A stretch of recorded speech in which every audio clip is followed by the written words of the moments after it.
Помалите партии во собранието го стегаат обрачот за воведување една изборна единица, точно 2 години по првата иницијатива. Пратениците на ЛДП, Демократски сојуз, Дом, Левица, Демократската партија на турците и ВМРО Народна партија денеска повторно повикаа час поскоро предложените измени на изборниот законник да се стават на седница.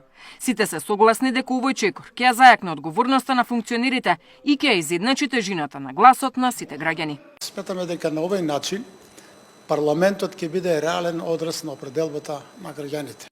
Демократската партија за интеграција апсолутно нема ништо од демократија, затоа што процесот на демократизација преку една изборна единица, бјакне на демократијата, одговорност и така натаму, може да се направи ако Македонија една изборна единица. Да не дојдеме на истата ситуација, дека немаме време и многу кратко време пред избори да се направат вакви важни промени. Значи, накратко, овој закон е добра подлога и за представување на етничките заедници, што многу е важно за нашето општество. Дуи нема да се противи на воведување една изборна единица, но ако прагот биде 5%, што според помалите партии е неприфатливо и многу погубно од сегашниот изборен модел.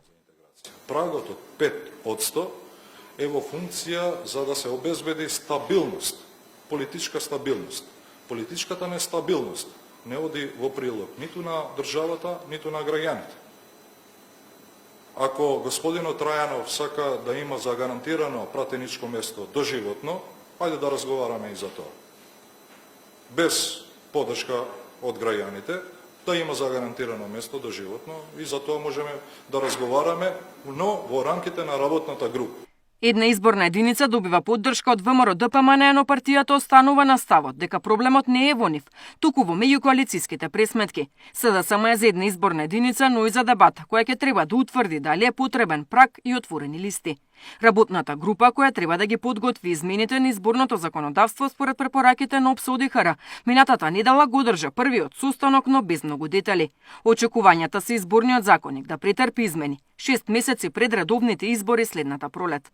Деспина Тодоровска, Сител телевизија.